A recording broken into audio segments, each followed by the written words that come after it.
Bom dia a todos. Vamos dar continuidade no nosso conteúdo e nosso próximo assunto, ele consiste nas técnicas utilizadas pela indústria de alimentos para remover a água livre do alimento. Então, eu tenho aqui 3 técnicas para mostrar para vocês, que são a concentração, a desidratação e a criodesidratação. E o que é que essas 3 técnicas têm em comum? Elas, como eu já falei, as 3 englobam a remoção da água livre do alimento.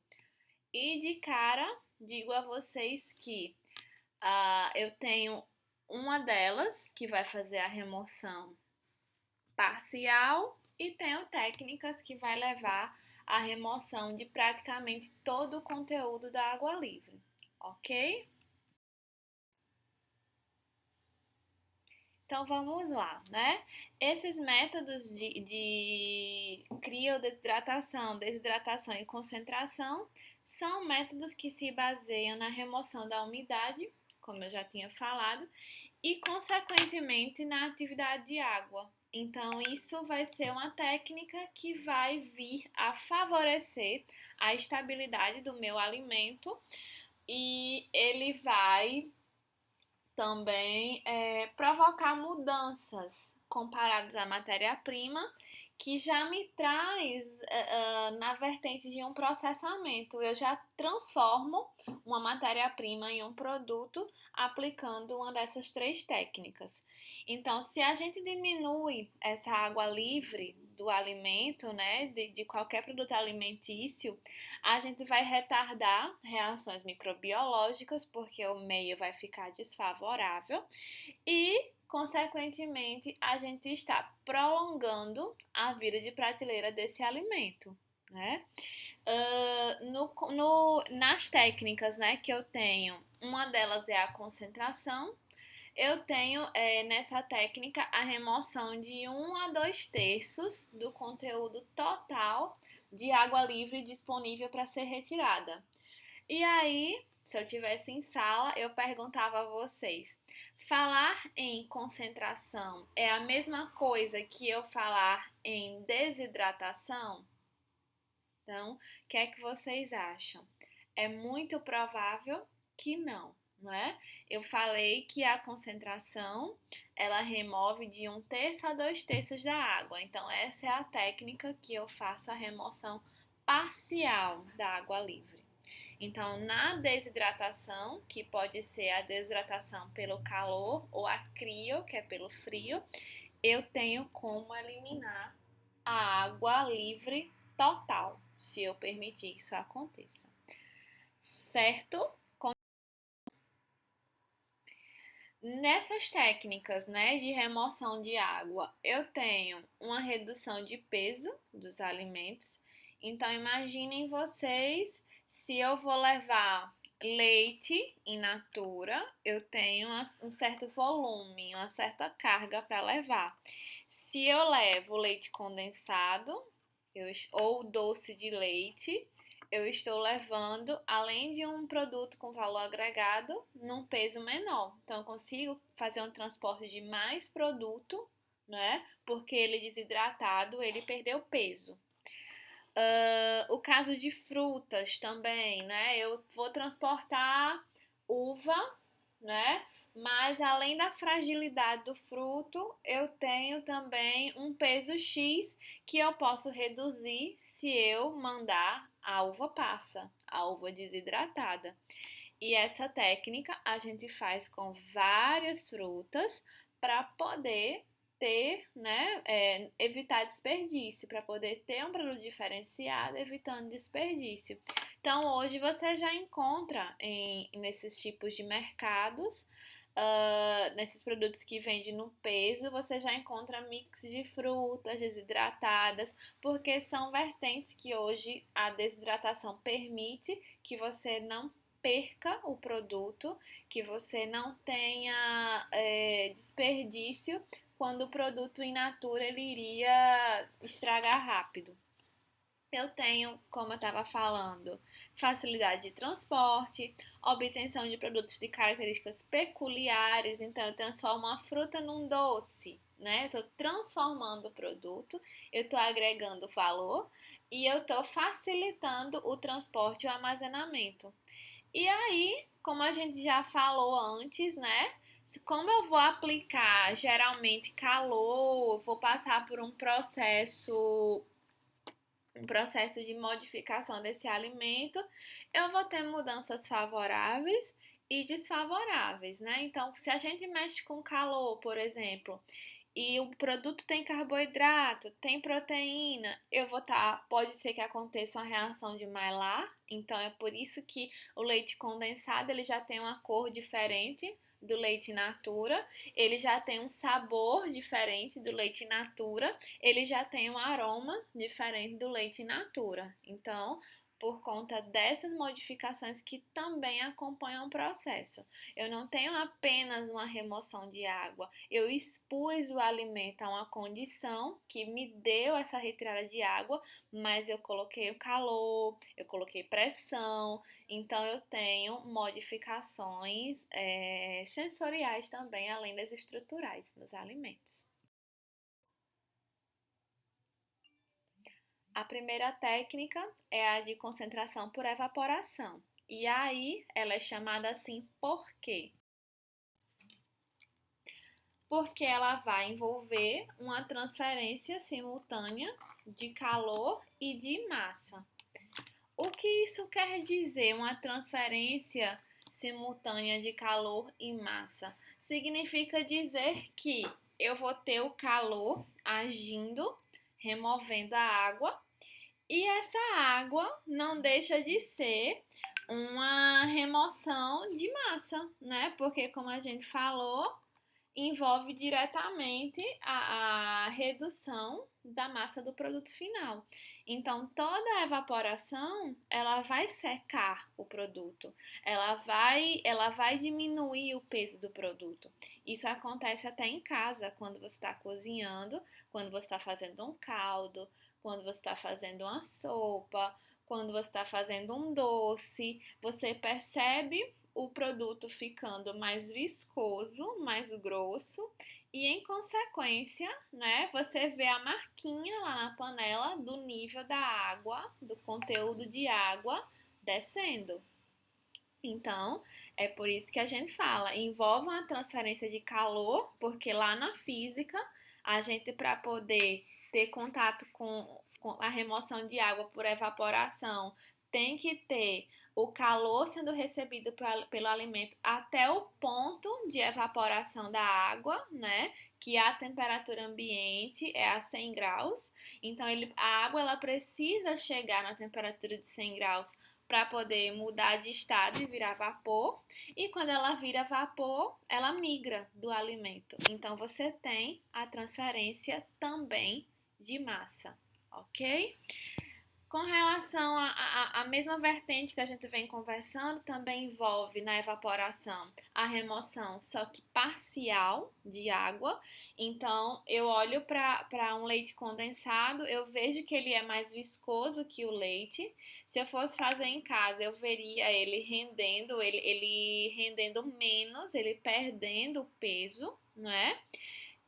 Mas mesmo assim, ele não perde toda a água. Eu não tenho a remoção total de água. Então, essa remoção parcial é chamada de evaporação. E é por essa evaporação que a gente consegue fazer doce, geleia, né? A gente adiciona uma massa, que é o açúcar, forma um volume bem maior somado, né? Você vai fazer um doce de banana, você coloca a banana, você coloca o açúcar, vai ter um peso maior e em contato com o calor, com o fogo ligado, o alimento vai recebendo esse calor até o ponto de evaporar a água e com o passar do tempo essa água vai secando, né? Essa água ela vai sendo liberada na forma de vapor, tá ok?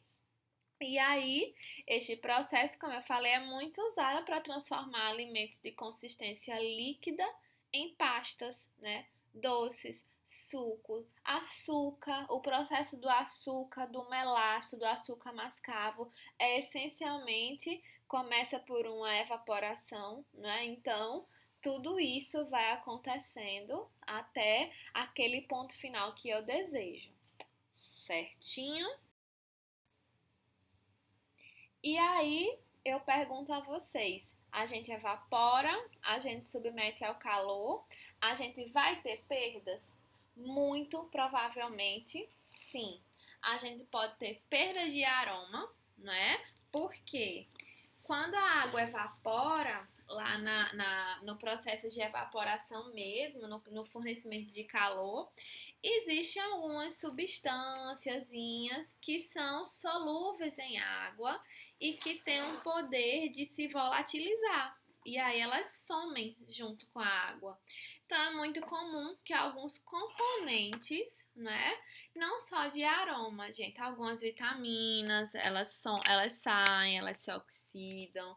Eu tenho também mudanças de cor, e essas mudanças de cor, elas podem se dar por reação de Maillard, por reação de caramelização, a depender da natureza do alimento e da temperatura em que está sendo submetida, ok?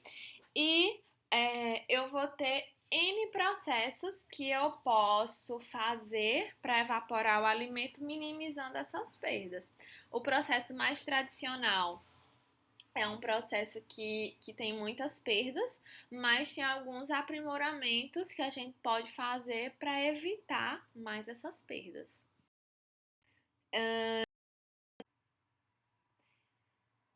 Que é o tacho fechado. Então, esse tacho fechado, ele precisa operar num sistema de vácuo, certo? E por que ele precisa operar no sistema de vácuo? Essa necessidade de trabalhar com vácuo surgiu porque alguns produtos, como leites, né, leite condensado, molho de tomate, sucos de frutas, quando a gente coloca em tacho aberto, a reação de Maillard ela pode ser muito agressiva para o produto.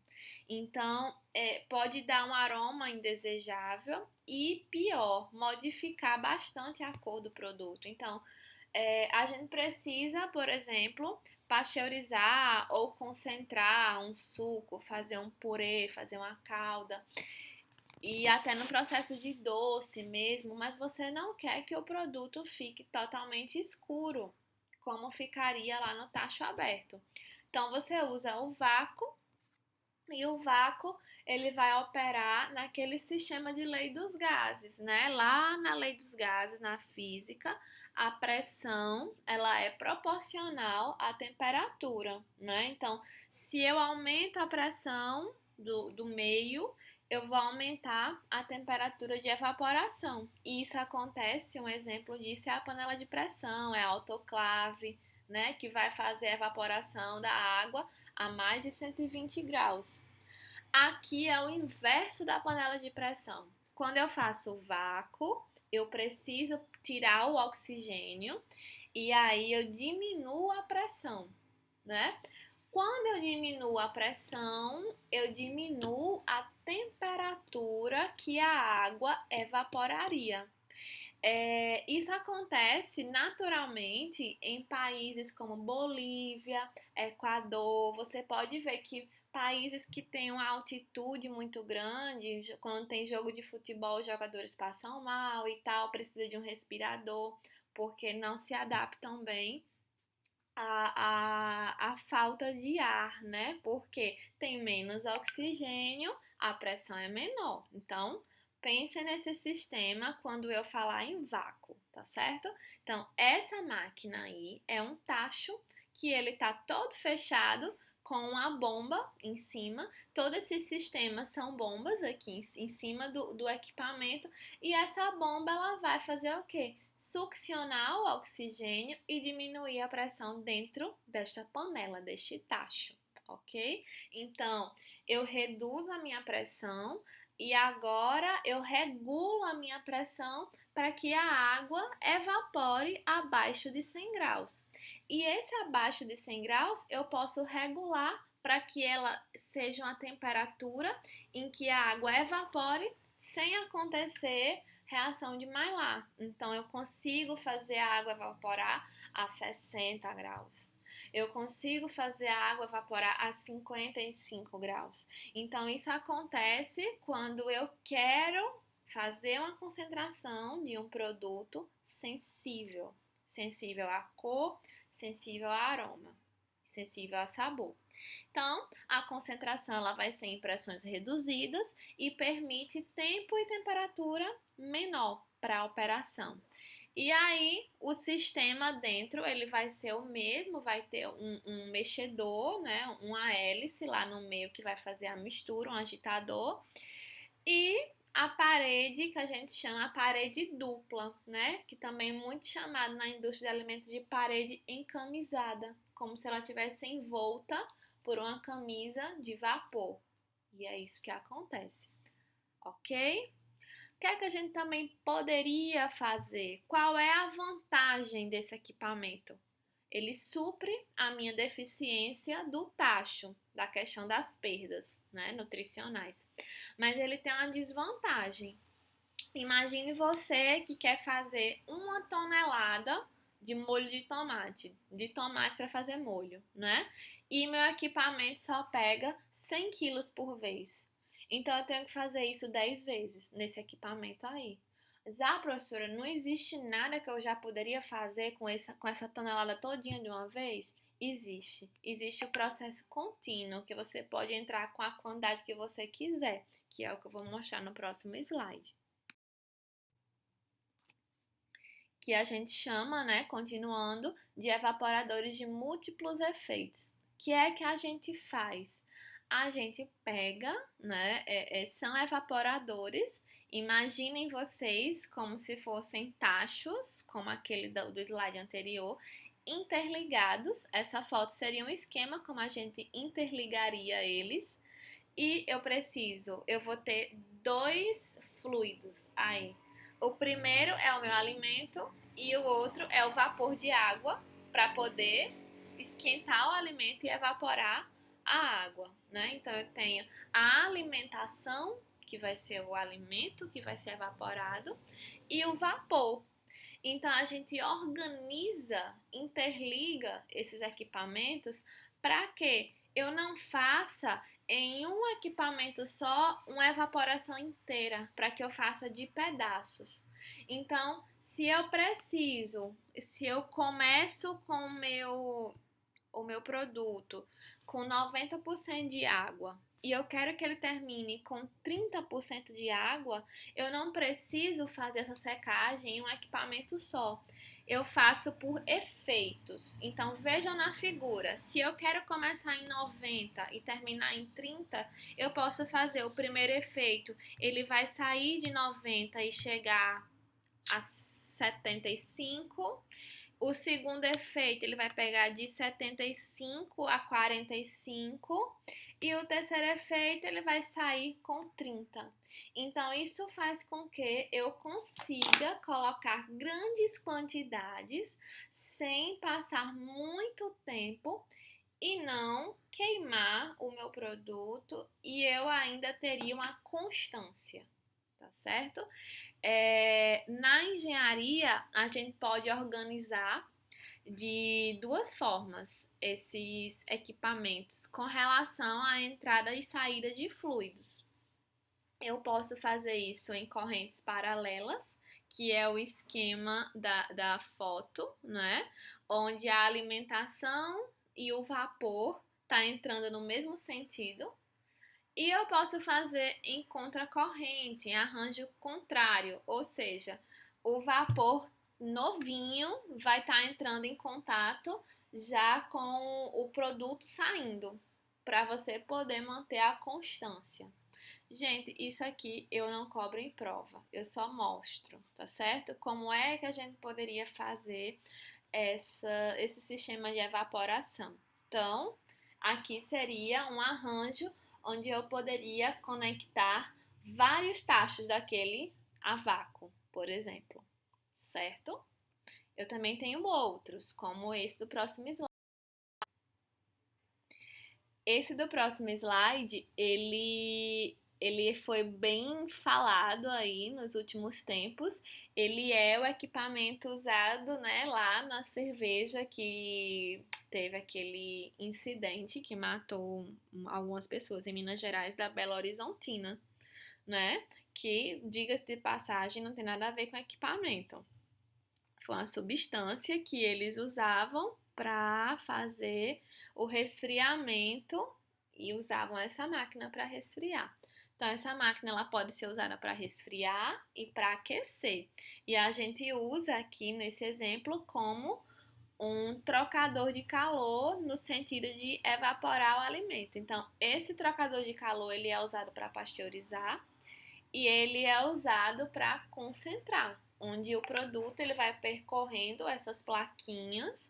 Eu tenho setinhas sinalizadas de vermelho e setinhas azuis, e vejam que eles estão em direções contrárias. O vermelho significaria o vapor quentinho e o azul seria o alimento concentrando e percorrendo um caminho inverso.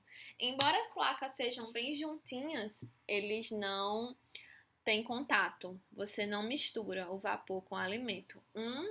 O alimento passa em um lado da placa e o vapor passa no outro lado da placa, feito um sanduíche mesmo.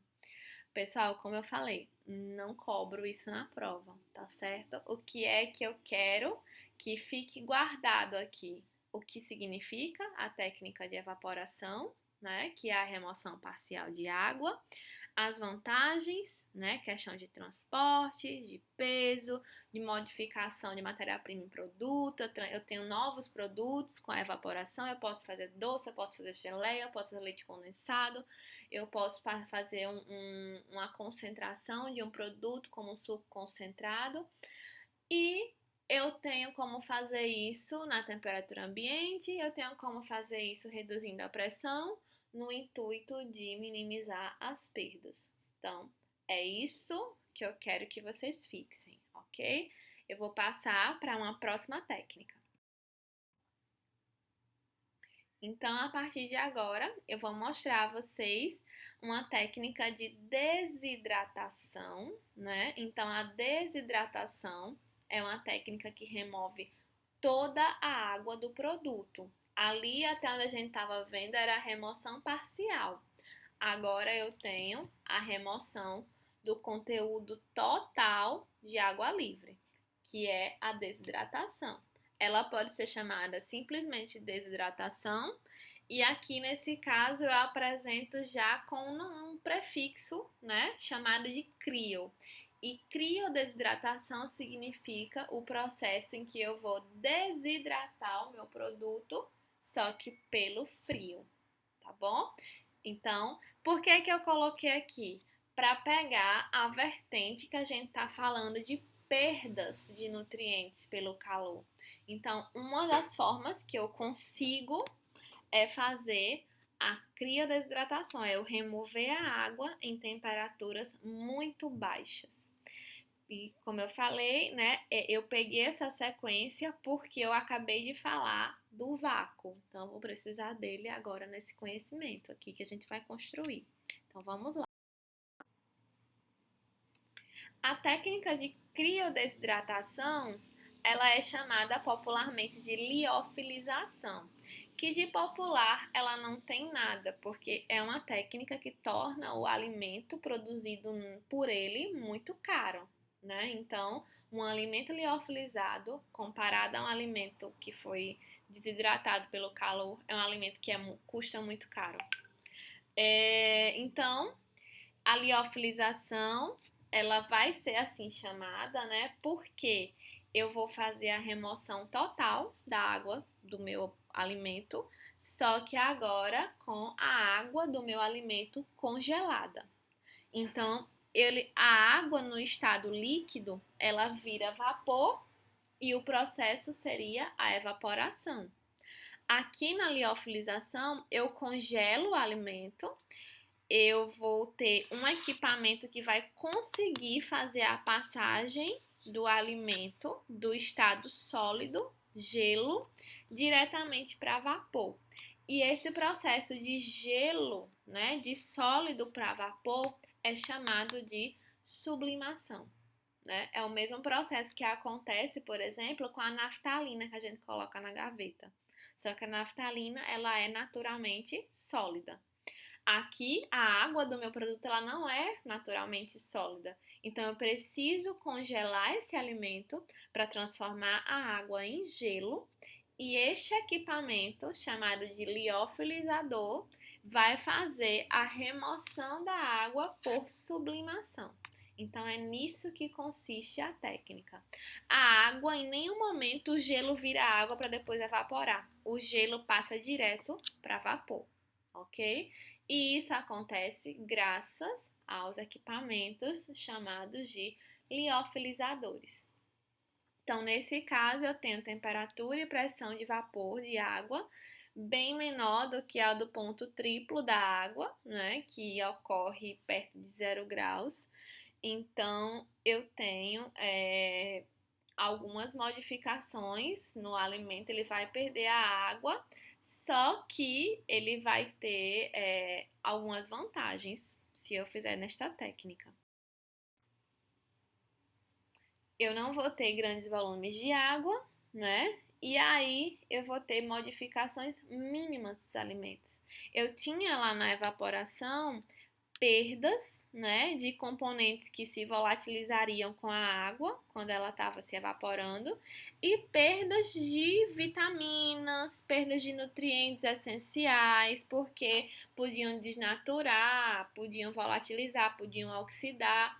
E aqui, com a água congelada, isso não acontece. Então, se eu perguntasse hoje para vocês qual era o processamento de alimentos que deixa o alimento íntegro, que não faz o alimento perder nada, vocês podem dizer de olhos fechados que é a liofilização, ok? Então, eu vou ter as perdas nutricionais, né, e as perdas sensoriais semelhantes ao produto fresco. Eu não tenho, visivelmente, eu não tenho perda de cor. Você vê o produto nessa foto, aí eu tenho alguns alimentos liofilizados, a laranja tá na mesma cor. Se você pegar a laranja e colocar para secar, a laranja vai ficar marrom, né? Pedaços de banana clarinhos, eu não vou ter reação de Maillard, eu não tenho calor. Mas nem tudo são flores, eu tenho uma grande desvantagem hoje, que é o valor do equipamento. Aí na universidade a gente tem liofilizador de mesa, de bancada, e custa mais de 50 mil reais. Um liofilizador pequeno de bancada. O custo de manutenção é muito alto. O processo que faz a água congelar e sublimar é como se fosse um processo daquele vácuo que a gente falou no equipamento do slide anterior, só que mais profundo. Eu vou baixar a pressão do sistema, mas agora não para a água evaporar a 60 graus, a 55 graus, como eu estava falando.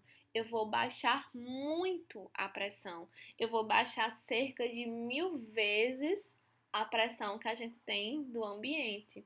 E isso vai fazer com que a água mude de estado, agora não mais a 60, não mais a 55, mas sim a água muda de estado a menos 50 graus. Então, eu preciso de uma bomba de alto vácuo. E essas bombas são muito caras, tanto para comprar quanto para fazer a manutenção, ok? Digo por experiência própria que durante meu doutorado eu liofilizei o colágeno, a bomba quebrou e na época o conserto dessa bomba foi 11 mil reais. O conserto. Imagine adquirir uma bomba nova. Então é isso. Hoje o impedimento seria o custo, ok? E, professora, mas por que essa liofilização ela acontece? Se é tão cara, por que tem gente que faz? A liofilização ela surgiu por uma necessidade da NASA. Por quê? Eles precisavam de alimentos desidratados que fossem semelhantes em termo nutricional ao in natura, né? Então eles queriam levar frutas fatiadas mas para passar anos guardado, não tinha como levar in natura. Então a NASA foi que começou a estudar possibilidades para fazer alimentos liofilizados. Hoje ele é muito usado não só para a NASA, como também pelo exército americano, brasileiro. Acredito que todo o exército, né, tem esses alimentos para estratégias de guerra mesmo, para questão de sobrevivência, né? Às vezes você faz treinamentos em que você não se sabe quando volta e tal. E esses alimentos ou você coloca na água e reidrata, ou você consome ele naturalmente, desidratado, ok? Para fazer a liofilização, primeiramente você tem que congelar os alimentos. Esse congelamento a gente faz à parte ou então coloca no próprio liofilizador que antes ele congela antes de começar o processo. E aí, o tipo e a velocidade do congelamento vai repercutir na estrutura final do meu produto. Onde eu tenho em alimentos líquidos, é recomendável fazer um congelamento lento para poder fazer cristais grandes, certo? Isso facilitaria a sublimação.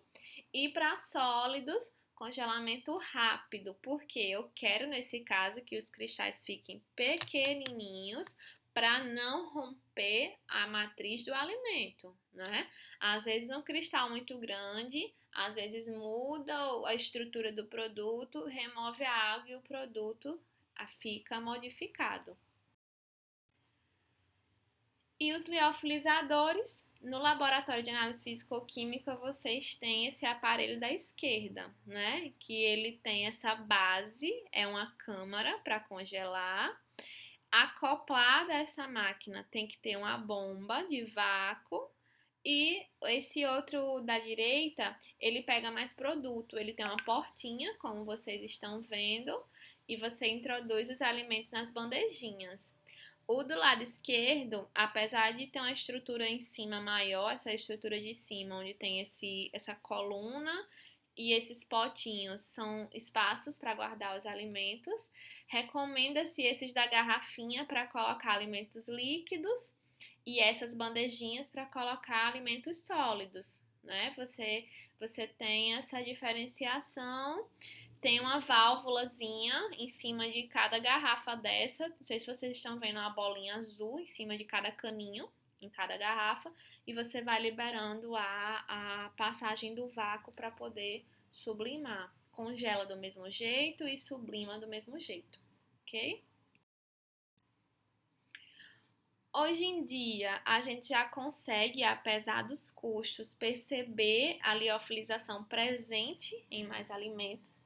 Gente, eu tinha uma aula prática para fazer com vocês, muito legal. Eu ia pegar o conhecimento de tecnologia e ia fazer sensorial. Eu ganhei, e eu vi também já no seu mercado, porque eu ganhei, uma amostra de café solúvel liofilizado. Muito parecido com esse aí, ó, o Gold da Nescafé, só que eu ganhei da Três Corações. E aí eu ia fazer com vocês uma sensorial para ver se vocês conseguiriam diferenciar o café solúvel normal do café solúvel liofilizado, né? Porque disse que teoricamente o processo de liofilização conserva o aroma e a perda dos componentes do café, né? Dos alimentos de modo geral. Então, hoje, como a questão do café está em alta, né? Esses cafés diferenciados, você já encontra no seu mercado cafés para consumo liofilizados. E aí, né, qual é o apelo? Vai ser um café um pouco mais caro, mas tem o apelo de conservar as propriedades originais do grão de café, né? Ele não perde nada na torra. Então, mas não deu, né? Então, fica para outro momento. O custo de operação, como eu falei, é elevado, e aí, para poder facilitar essa secagem, a gente recorre a uma pré-concentração, ok? Trago também para vocês a questão da osmose reversa, que seria uma concentração por membranas. Ela é uma desidratação, mas não usa calor, não usa frio. e usa uma membrana. Então imagine vocês, se eu fazer aqui uma analogia, como um filtro de café, aquele filtrozinho de papel que vocês compram, né, para passar o café. Então imagine que aquele furo ainda tá grande, que fosse um furo bem pequenininho, bem microscópico. Então, a osmose reversa seria isso. Eu teria um meio, uma membrana, como vocês estão vendo aí na foto, separando esses dois meios, desculpa. E em um lado eu vou ter o meu soluto e o meu solvente em alta pressão, que está do lado direito. E essa pressão vai fazer com que alguns produtos passem e alguns produtos fiquem retidos na membrana, e isso faz com que eu tenha, né, água e solutos filtrados, digamos assim, e retidos e concentrados. Então, essa técnica ela é utilizada quando a gente quer fracionar líquidos ou concentrar, né? Tirar um composto de interesse. Por exemplo, você quer tirar a lactose, então você vai concentrar o restante do leite tirando a lactose.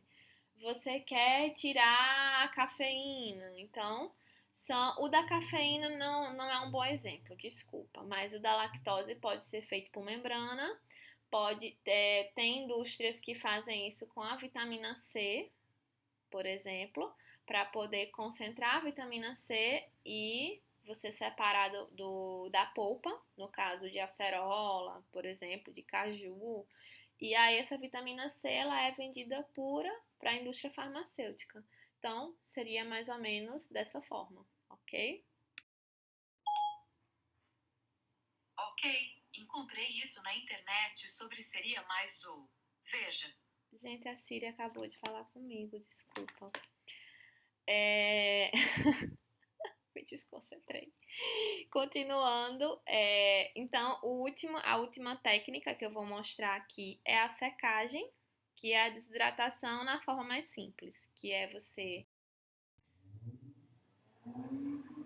colocar diretamente em secadores, onde você vai ter o contato com o calor mesmo, né? Tudo nos conformes, a água evaporando, saindo do produto na temperatura de 100 graus de referência.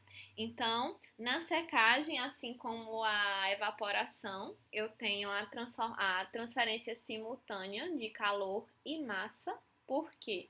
Porque eu estou aplicando calor para aquecer o produto a ponto de evaporar a água e removendo a água, eu estou removendo a massa do alimento também.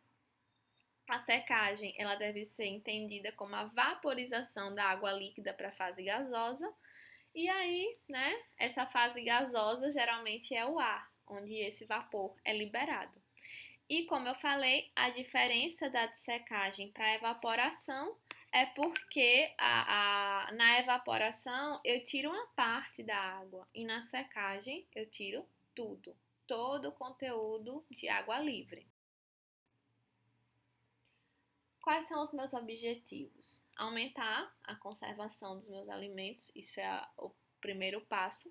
Reduzir peso e volume e facilitar a questão de custos e volume de transporte. E também diversificar a oferta de produtos. Se a gente tivesse em aula presencial, a gente faria, né, uma aula prática e dentre os produtos que a gente faria era a produção de tomate seco. Então a gente avalia a quantidade de tomates que entra, a forma que eu corto os tomates, que eu exponho o tomate para secar. E aí o tomate seco, fazendo essa analogia, não tem mais muito a ver com o tomate in natura, já é um outro produto. Então, eu fazer a secagem do tomate, realizar essa secagem, eu estou transformando já um produto in natura já em outro produto. Não estou diversificando uma gama nova de produtos que antes eu não teria se não tivesse desidratado. Alguns equipamentos, né? Então, o primeiro caso são secadores de bandeja. Imaginem vocês a estufa do laboratório, onde você coloca alguns pratinhos com os produtos, fecha a porta, regula a temperatura, vê se tem velocidade de ar e controla o tempo. Tá certo? Isso é muito usado para frutas e hortaliças. No laboratório de pós-colheita, no campus, se alguém tiver interesse em ir lá, é onde Leandro trabalha. Ele tem lá um secador de bandejas com circulação de ar, então tem o ar sendo movimentado, tá certo? Eu tenho também secadores de tambor, que é usado em algumas indústrias, tá certo?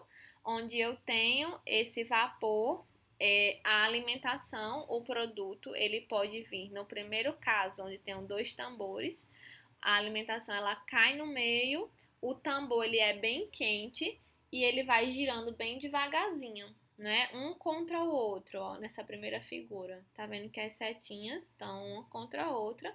Ele vai girando, o alimento vai secando, colado no tambor.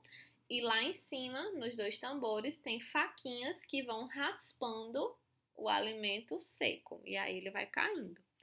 Tem sistemas mais simples, como o de baixo, da foto de baixo, em que você coloca um recipiente, né, uma adorna, e esse tambor ele vai sendo aquecido e vai girando bem devagar. E quanto mais ele vai girando, aquecido vai secando e a faquinha raspando e caindo o produto seco. Então, ele é muito utilizado quando você tem líquidos e quer trabalhar com produtos em pó. Professora, eu poderia fazer isso para transformar o leite em leite em pó? Não é o recomendado, porque você teria, aqui a gente não controla a questão do escurecimento, então você teria um leite escuro, tá certo? Você teria reação de Maillard, e você pode ver que o leite em pó ele é bem branquinho, eu vou falar já no final. O produto ele vai cair completamente seco, então para que ele caia completamente seco, ele vai ter que, eu vou ter que regular a velocidade com que esse tambor vai girando. Quanto mais lento, mais tempo ele passa, então vai promover uma secagem maior. Tem um secador chamado de leito fluidizado. Ele é muito usado para secar grãos, tá certo? Então, por exemplo, vocês que compram amendoinzinho pronto, né, in natura, que compram a questão de grãos mesmo, de chivas, alguns lentilha, grão de bico, né, cereais de modo geral.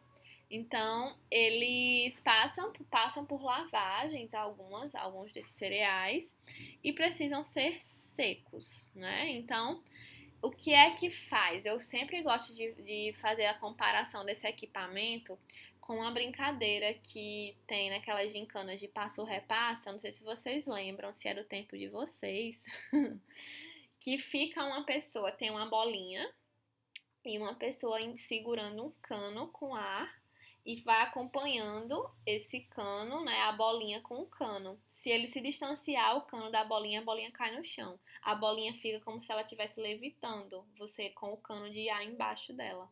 Então, esse equipamento, ele vai fazer isso com os grãozinhos, né? O grão não levita sozinho, mas ele vai botar um gás pressurizado, um ar comprimido, por exemplo, que vai fazer com que os grãozinhos levitem e saiam caminhando, como se fosse um fluido. Então, por isso que ele chama de leito fluidizado. Ele começa a levitar e fica parecendo um líquido. Isso facilita o transporte, solta um grãozinho do outro e não tem perigo de ficar com defeitos de secagem, tá certo? Então, é muito utilizado para secar grãos. E aí eu provoquei vocês, né, professora? Se a senhora até agora não falou de um melhor método para secar, para fazer o leite em pó, por exemplo, para fazer o café solúvel, então como é que a gente pode secar? O método que mais se utiliza para esses produtos é esse, o spray dry, né? Então, esse spray dry, ele faz algumas décadas que foi elaborado. E ele é assim chamado spray, vocês sabem o que é spray, né? Imagine lá o perfuminho de vocês, o spray e tal. E o dry quer dizer seco. Então, vocês poderiam associar. Spray dry vai ser um produto que eu vou secar como um spray. Como seria isso? Imagine vocês. Se eu pego o leite e ponho para secar, eu vou ter grandes problemas porque eu vou ter que controlar a temperatura, eu vou ter que controlar a cor para não escurecer e tal. E aí, o que é que algumas pessoas, alguns estudiosos observaram? Se eu diminuísse o tamanho da partícula, eu poderia ter uma secagem super rápida e esse super rápido evitaria o escurecimento. Então, em que o processo consiste? Imagine vocês que eu tenho uma máquina gigante, onde o líquido vai vir lá em cima, como nesse desenho, ó, o líquido vem lá em cima e cai dentro de uma grande válvula, como se fosse a válvula do spray de perfume de vocês, só que bem grande. Essa válvula, ela vai fazer o quê? Ela vai pegar o leite que vem na grande quantidade e transformar em milhares de gotículas. Transformando em milhares de gotículas, ela cai num grande espaço chamado de câmara de secagem, que está representado por este desenho maior, como se fosse uma casa invertida, né? É um formato de um losango mesmo, de um cone, na verdade, desculpa, de um cone. E dentro desse cone, esse cone está superaquecido. Esse cone está a mais de 140 graus. Então, como é uma gotícula, professora, mais 140 graus vai ter reação de Maillard? Não vai ter, porque como você diminuiu muito o tamanho da partícula, você não vai ter tempo de ter reação de Maillard.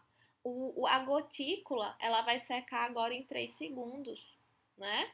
O leite, ele ficaria horas na máquina, lá no vácuo, lá no tambor, que eu mostrei a vocês, até eu secar ele todo, né?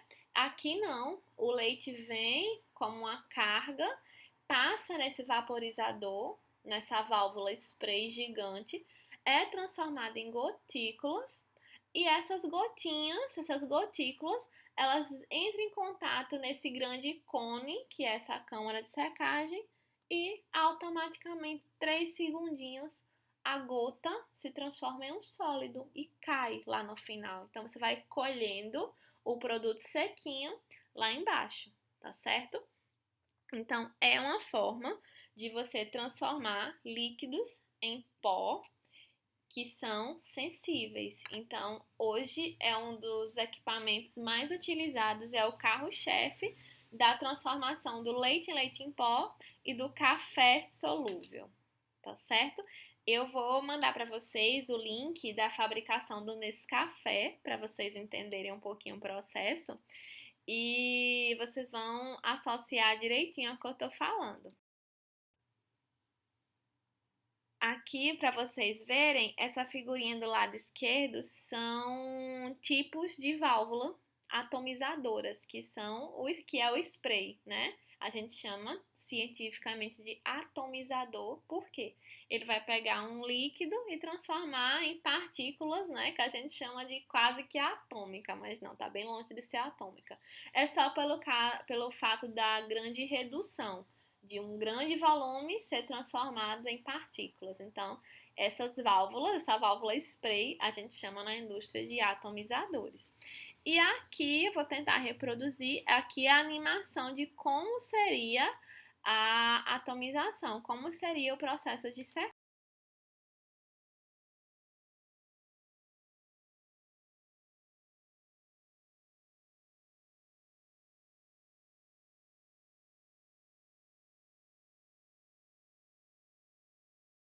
secagem. Ó, imaginem vocês que o leite tá